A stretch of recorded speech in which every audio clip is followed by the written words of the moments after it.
ওরা যদিও আপনার ক্ষমতার আসনে বসে আছে, কিন্তু তারা যোগ্যতা তাদের নাই। যোগ্যতা না থাকার কারণে এরা মানুষদের উপরে জুলুম করছে। যার যোগ্যতা থাকবে সে কোনোদিন মানুষের সঙ্গে জুলুম করবে? জোরে বলুন না। আল্লাহ রসুল দেশ চালিয়েছেন, সাহাবায়ে কেরামেরা দেশ চালিয়েছেন। একজন ইহুদির ব্যাপারেও যেমন বিচার, একজন মুসলমানের জন্যও সমান বিচার আমার রসুল করেছিলেন। জোরে বলুন সুবহানাল্লাহ। তিনি যোগ্য ব্যক্তি হিসাবে ক্ষমতার আসনে বসে তিনি বিচার করেছিলেন। আর অযোগ্য ব্যক্তি যখন ক্ষমতার আসনে বসবে, আমাদের দেশেও অযোগ্য ব্যক্তি বসেছে বলেই আজকে ওয়াকফ বিলের বিরুদ্ধে আমাদের ওয়াকফ বিল আপনার কি করেছে, নতুন একটা আইন পাশ করেছে, বিল পাশ করেছে, যেটা এখান থেকে বিগত কয়েক আপনার ভারতের সংবিধানের যে সিস্টেম ছিল, রুলস ছিল যে আপনার ওয়াকফ সম্পত্তি মুসলমানদের আয়ত্তে থাকবে, কিন্তু সেই বিলটাকে পুনরায় পরিবর্তন করেছে আমাদের দেশের প্রধানমন্ত্রী নরেন্দ্র মোদী স্যার। তিনি আজকে প্রমাণ করতে চাইছেন যে ওয়াকফ সম্পত্তি শুধু মুসলমানের নয়, তার জন্য বিল পাসও করেছে। তার মানে ও যদিও প্রধানমন্ত্রী, কিন্তু যোগ্যতা নেই, অযোগ্য ব্যক্তিকে যোগ্যতার আসনে বসিয়ে দেওয়া হয়েছে, তাই দেশের এই হালাত। আল্লাহর কসম করে বলছি, ইসলাম যদি দেশ চালায়, মুসলমান যদি রাষ্ট্র চালায় রাসূলুল্লাহর আদর্শ অনুযায়ী, আপনার দেশে যদি কোনো হিন্দু থাকে, খ্রিস্টান থাকে, বেধর্মী অর্থাৎ যদি তারা মুসলমান না হয়, তাদের জানের নিরাপত্তা দিতে হবে। এটা রাসূলুল্লাহর আদর্শ। জোরে বলুন সুবহানাল্লাহ। মারা যাবে না, কাউকে জানে মারা যাবে না। যা ধর্ম তাকে পালন করবার স্বাধীনতা দিতে হবে, এটা আল্লাহর কোরআন। জোরে বলুন সুবহানাল্লাহ। লা ইকরাহা ফিদ্দীন। কিন্তু আমাদের দেশে অনেক জায়গায় রয়েছে নামাজ পড়তে গেলেও সমস্যা করছে, ঠিক না বেঠিক? জোরে বলুন। কারণ যদিও তারা মানুষের কাছে যোগ্যতা সম্পূর্ণ ব্যক্তিত্ব বলে দাবি করে, আসলে তাদের যোগ্যতা নাই। যোগ্যতা থাকলে কোনোদিন কোনো মানুষের উপরে জুলুম করতো না। বাবাজি আমার, আল্লাহ পাক আমাদের প্রত্যেককে সঠিক বুঝ দান করেন। সকলে বলুন আল্লাহুম্মা আমিন। দূরের কথা কি বলবো, আমাদের হরিঙ্গাটায় যে ঘটনা ঘটেছে দেখেছেন তো আপনারা। বলার দরকার আছে না নেই? কথা বলছেন না কেন? এখানেই তো আপনার ইমানের পরীক্ষা। এই সমস্ত কথা বলতে গেলে আপনার হয়তো জেল জরিমানা হতে পারে। রাসূলুল্লাহকে মার খেতে হয়েছিল এমনি নয়, দিনের দাওয়াত হক কথা বলতে যাবে আর মার খাবে না, এটা কিন্তু নয়। আমার নবীকেও খেতে হয়েছিল। রাসূলুল্লাহর উত্তরসূরি হিসাবে আজও যদি দুনিয়ার জমিনে হক কথা আপনি বলতে চান, আপনারও জেল খাটতে হতে পারে, আপনারও মার খেতে হতে পারে, তারপরেও হক কথা বলা থেকে বিরত থাকা যাবে না। কেননা যাদের আল্লাহ পাক জবান দিয়েছে, যারা বোঝে এটা হক কথা, তারপরেও বলে না, আল্লাহ কিয়ামতের ময়দানে তাদেরকে বুবা হিসাবে তাদের আল্লাহ পাক তুলবে। আজকে বলছে কোরআনের এই আয়াতের বিরুদ্ধে কোর্টে মামলা করবার দরকার। কত বড় দুঃসাহস! আল্লাহর কোরআনের বিরুদ্ধে কথা যারা বলে, তার মানে সে আল্লাহর বিরুদ্ধে কথা বলে। আল্লাহর বিরুদ্ধে যারা কথা বলে, আমরা মুসলমান চুপ করে বসে থাকবো? কথা বলছেন না কেন ভাই আমার আল্লাহ পাক যেখানে কোরআনের ভিতরে স্পষ্ট নিষেধ করেছেন, ওয়ালা তাসুবুল্লাযীনা ইয়াদউনা মিন দুনিল্লাহি ফায়াসুবুল্লাহা আদওয়াম বিগাইরি ইলম। তোমরা কোন দেব দেবী, কোন ঠাকুরকে গালিগালাজ করবে না। এটা কার কথা? জোরে বলুন। ওয়ালা তাসুব্বু, আল্লাহ পাক বলছে তোমরা গালিগালাজ করো না। ইয়াদউনা মিন দুনিল্লাহি, আল্লাহ ছাড়া যত মাবুদ আছে অর্থাৎ যত দেব দেবী আছে, ওদেরকে তোমরা গালি করো না, গালি দিও না, খারাপ কথা বলো না। আমার আল্লাহ পাক কি সুন্দর সিস্টেম করেছেন। জোরে বলুন সুবহানাল্লাহ। ওরা ওদের ধর্ম নিয়ে থাকুক, ওদের ধর্মের ব্যাপারে, ওদের মূর্তির বিষয়ে, ঠাকুরের বিষয়ে কোন রকম বাজে মন্তব্য করতে আল্লাহ নিষেধ করেছে। কেউ যদি গা পুড়ে করে, সেটা হচ্ছে তার নিজের দোষ। কিন্তু আমার আল্লাহর শরিয়াত, আল্লাহর বিধান, আল্লাহর হুকুম হলো কোন মুসলমান কোন বিধর্মীদের দেবদেবীর বিরুদ্ধে গালিগালাজ করতে পারবে না। করবে না কেন? যদি তোমরা গালিগালাজ করো, ফায়াসুবুল্লাহ আদওয়াম বিগাইরি ইলম, তারাও অজ্ঞতবশত, তারাও না বুঝে না জেনে আল্লাহর বিরুদ্ধে তারা গালিগালাজ করবে। খবরদার, আমার আল্লাহ নিষেধ করেছেন।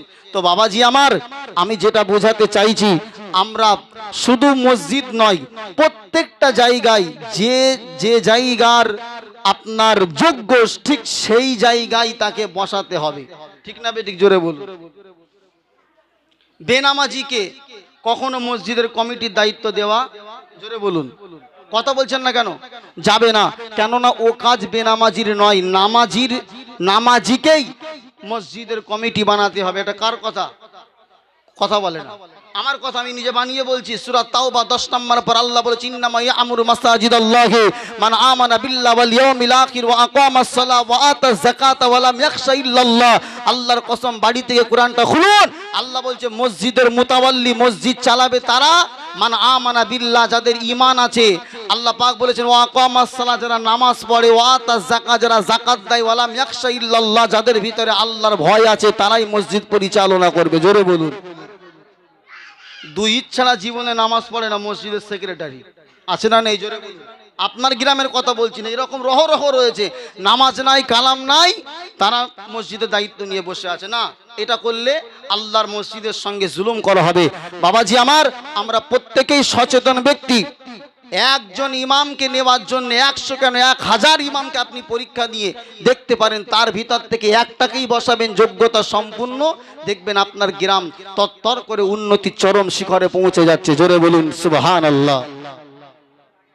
আপনারা কি রাগ করেছেন? কথা বলছেন না কেন? এটা আমার ইমানি দায়িত্ব ছিল বাবাজি আমার। আমি যদি এই কথাগুলো আপনাকে বুঝিয়ে না দিই, তাহলে আমাকেও আল্লাহর দরবারে জবাবদিহি করতে হতো। তাই মাশাআল্লাহ একটা সুন্দর সুযোগ পেয়ে আমিও আমার দিলের কথা আপনাকে বুঝিয়ে বলতে পেরে আমি আজকে একটু মনের দিক থেকে তৃপ্তি পেলাম বাবাজি। তাই আপনারা যারা আমার কথা এখানে বসে শুনছেন, এবং মাইকের আওয়াজ তো কম বেশি গ্রামে সব জায়গায় কম বেশি পৌঁছে যাচ্ছে, সবাই শুনছেন, আলহামদুলিল্লাহ। আমার কথা হচ্ছে, আমার একদম নীতি কথা, আমার সোজা সাপটা কথা। আমার যদি ভুল হয়, আমি কান ধরে উঠবোস করতে আমার একবারও লজ্জাবোধ লাগে না। আমি গত রমজান মাসে এতেকাফের ফজিলত বলতে বলতে একটা হাদিসের শব্দ আমার দ্বারাই ভুল হয়ে যায়, যেটা নামাজের পরে আমি বুঝতে পারি এটা আমার বাড়তি হয়ে গেছে। আমি সঙ্গে সঙ্গে মোবাইল খুলে দেখলাম একটা শব্দ আমি বেশি করে বলে ফেলেছি। আমি সঙ্গে সঙ্গে রিপিট করলাম যে ভাই আমার এই হাদিসটা বলতে গিয়ে একটু সমস্যা হয়েছে, হাদিসটা এই রকম হবে না, এই রকম হবে। তো এতে করে কি আমার সম্মান চলে যাবে? কথা বলছেন না কেন? ভুল করে ভুল শুধরে নেওয়া, এটা হচ্ছে বুদ্ধিমানের কাজ। আর ভুল করার পরেও স্বীকার না করে চুপচাপ গোমর মেরে বসে থাকা, এটা মূর্খের কাজ। ঠিক না বেঠিক? জোরে বলুন। সেই জন্যই তো আল্লাহ রসুলের শিখানো সিস্টেম নামাজের ভিতরে আপনার যেটাকে আমরা বলি লোকমা দেওয়া জায়েজ আছে না নাই? কোন ইমাম, কাবা শরীফের ইমামও যদি আমার মালিয়াডাঙ্গায় এসে নামাজ পড়ায়, এখন যদি সূরা ইখলাসের ভিতরে ভুল পড়ছে, আমি জানতে পেরেছি, ওরে বাবা কাবার ইমাম, আমি যদি ভুল ধরি আমার ইজ্জত চলে যাবে না। রসুল বলেছে যেই হোক নামাজের ভিতরে ভুল হলে সঙ্গে সঙ্গে পিছন থেকে তোমরা সংশোধন করে দাও। এটাই হচ্ছে ইসলামের শিক্ষা। জোরে বলুন সুবহানাল্লাহ। কোনো সমস্যা নাই, ভুল হলে ভুলটাকে ধরিয়ে দাও। আর ভুল জেনেও হজম করা আপনার সে বন্ধু না, সে আপনার শত্রু। ঠিক না বেঠিক? আমি একটা ভুল কথা বলছি, যেটা সঠিকটা আপনি জানেন, কিন্তু আপনি আমাকে ধরিয়ে দিচ্ছেন না। আমি ওই কথাটাই 100, 1000, 2000 মানুষের সামনে ওয়াজ করব, মানুষ আমাকে দেখে হাসবে, কিন্তু আপনি জেনেছিলেন আমাকে বলে দেননি। তাহলে আপনি আমাকে ভুল ধরিয়ে দেননি, আপনি আমার শত্রু, আপনি আমাকে ক্ষতি করলেন। ভুল ধরিয়ে দিলে, আমি শুধরে নিলে আমাকে আর বেইজ্জতি হতে হতো না। ঠিক না বেঠিক? জোরে বলুন। তো বাবাজি আমার, আল্লাহ রসুল বলেছেন মায়ের কোল থেকে আপনার দোল্লা থেকে খাটিয়া পর্যন্ত এই মধ্যবিত্ত টাইম, এই মাঝখানের টাইমটাই মানুষের শিখার টাইম। শিখার কোনো শেষ নাই। যেই বলবে যে আমার আর শিখবার কিছু বাকি নাই, সে মূর্খ। কেন? আপনি সারা জীবন জ্ঞান অর্জন করলেও ইসলামের শরিয়াতের যে মহাসাগর রয়েছে, আপনি এক বিন্দু এলেম অর্জন করতে পারবেন না। আমার আল্লাহ কোরআনের ভিতরে জানিয়েছে, ওমা উতিতুম মিনাল ইলমি ইল্লা কলিলা। হে বান্দা বান্দিরা, আমি আল্লাহ পাক তোমাদিগকে যে ইলম দান করেছি, যে জ্ঞান দান করেছি, ওই জ্ঞানটা হলো আপনার একেবারেই মাত্রায় একেবারেই কম। তাফসীরের কিতাবে লেখা রয়েছে, একটা পাখি যদি মহাসাগর অর্থাৎ আটলান্টিক মহাসাগরের ভিতরে একটা ছোট্ট চড়ুই পাখি যদি তার ঠোঁটের আগাই করে যদি আটলান্টিক মহাসাগর থেকে যদি একটু পানি তুলে নেয়, তাহলে তো আটলান্টিক মহাসাগর শুকিয়ে যাবে। একটা পাখি যদি আটলান্টিক মহাসাগর থেকে একটু পানি নেয়, কি হবে? তো মনে করেন আল্লাহর জ্ঞান থেকে তামাম পৃথিবীর মানুষকে আল্লাহ যা জ্ঞান দিয়েছে, এই আর সব জ্ঞান কার কাছে আছে জোরে বলুন? আল্লাহর কাছে। এই একটু জ্ঞান নিয়ে মানুষ চাঁদে চলে যাচ্ছে, আকাশে উঠছে, স্যাটেলাইট, অ্যান্ড্রয়েড, আপনার 5G 4G ইন্টারনেট, আপনার যা কিছু মানুষ আবিষ্কার করছে, কতটুকু জ্ঞানের? অল্প জ্ঞানে। তামাম পৃথিবীকে আল্লাহ বন্টন করেছেন অল্প একটু জ্ঞান। আর সব জ্ঞান কার কাছে আছে জোরে বলুন? আল্লাহর কাছে। তো বাবাজি আমার, শিখবার কোনো শেষ নাই, মরণ পর্যন্ত একটা মানুষ শিক্ষা অর্জন করতে পারে। আর রসুল বলেছেন শিক্ষার সময়টাও হচ্ছে আপনার দোলনা থেকে খাটিয়া পর্যন্ত। তাই আমরা প্রত্যেকেই ইচ্ছা রাখবো, সৎ ইচ্ছা রাখবো যে আমরা ভালো করে শরিয়াতের বিধানগুলো শিক্ষা অর্জন করব, শিখব, সঠিকভাবে নামাজ পড়ব। 20 রাকাত নামাজ বেঠিকভাবে পড়ার থেকেও 2 রাকাত সঠিকভাবে পড়ার অনেক মূল্য, ঠিক না বেঠিক? আমরা শুধু কদরের রাত্রে দেখি কত রাকাত কে কত করতে পারলো, কলমাখানিতে কে কত হাজার গুনতে পারলো। হাজার বেশি করতে গিয়ে লা ইলাহা ইল্লাল্লাহ, লা ইলাহা ইল্লাল্লাহ, লাই টান না দিয়ে শুধু 60 মেরেছে। তার মানে লা ইলাহা যদি টান না দেয় তাহলে বলা হবে লা ইলাহা ইল্লাল্লাহ, মানে তাকিদ দিয়ে বলা হলো আল্লাহ ছাড়া আরো মাবুদ আছে, জোরে বলি নাউজুবিল্লাহ। আর লা টান দেওয়া মানে আল্লাহ ছাড়া কোনো মাবুদ।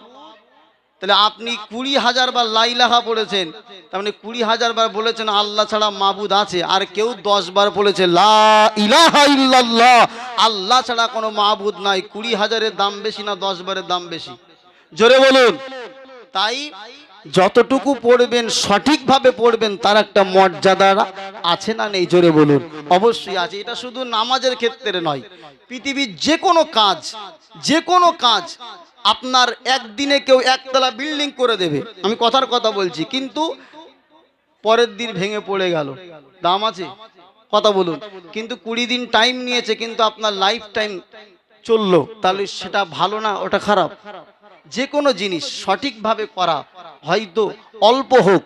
আল্লাহ রাসূল তো এটা বলেছেন, আনা আয়েশা রাদিয়াল্লাহু তাআলা আনহা ক্বালাত ক্বালা নবী সাল্লাল্লাহু আলাইহি ওয়াসাল্লাম আহাব্বুল আমালি ইলাল্লাহি আদওয়ামুহা ওয়া ইন ক্বাল্লা। আল্লাহর নবীর স্ত্রী বলেছেন আল্লাহর কাছে ওই আমলটাই অধিক প্রিয় যেটা মাত্রায় কম কিন্তু প্রতিনিয়ত করা হয়। জোরে বলুন সুবহানাল্লাহ। আল্লাহ পাক আমাদের প্রত্যেককে সঠিক বুঝ দান করেন। সকলে বলুন আল্লাহুম্মা আমিন। দুরূদ শরীফ আল্লাহুম্মা সাল্লি আলা। ছেড়ে দি।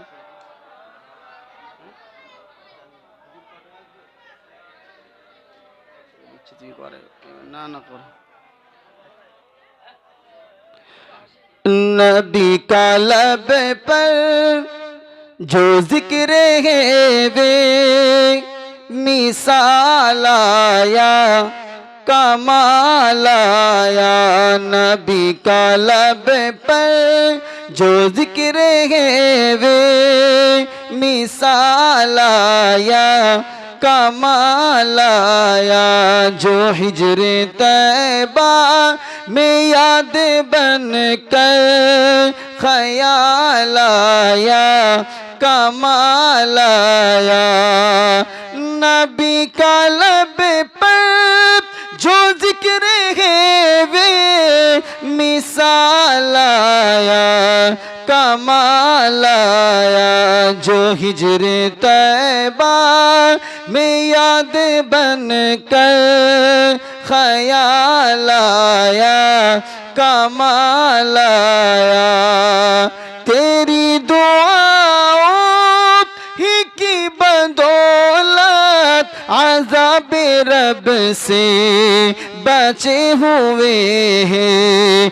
तेरी दुआओं ही की बदौलत अज़ाब रब से बचे हुए हैं। जो हक में उम्मत के तेरे लब पर सवाल आया कमाल आया। नबी का लब पर जो जिक्र है वे मिसाल आया कमाल आया।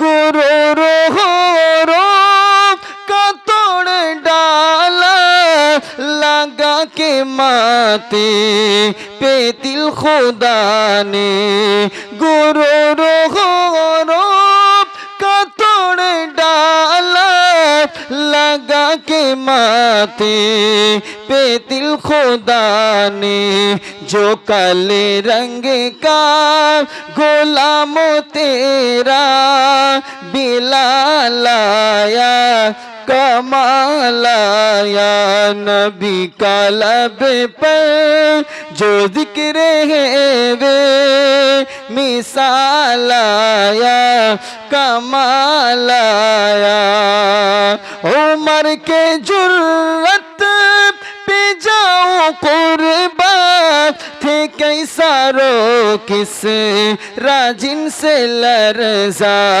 उमर के जुर्रत पे जाओ कुर्बान थे कैसा रो किस राजिन से लरजा उमर के आने से कुफ्र पर जो ज़वाल आया कमाल आया नबी का लब पर जो जिक्र है वे मिसाल आया कमाल आया नबी तो साईं सभी के आला है रुतबे सबके अजीम वाला मगर जो आखिर में आमिना का ओ लाया कमाल आया अल्लाहुम्मा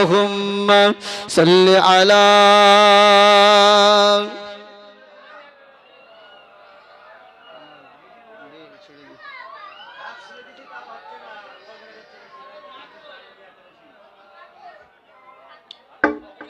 সাল্লাল্লাহু আলাইহি ওয়াসাল্লাম।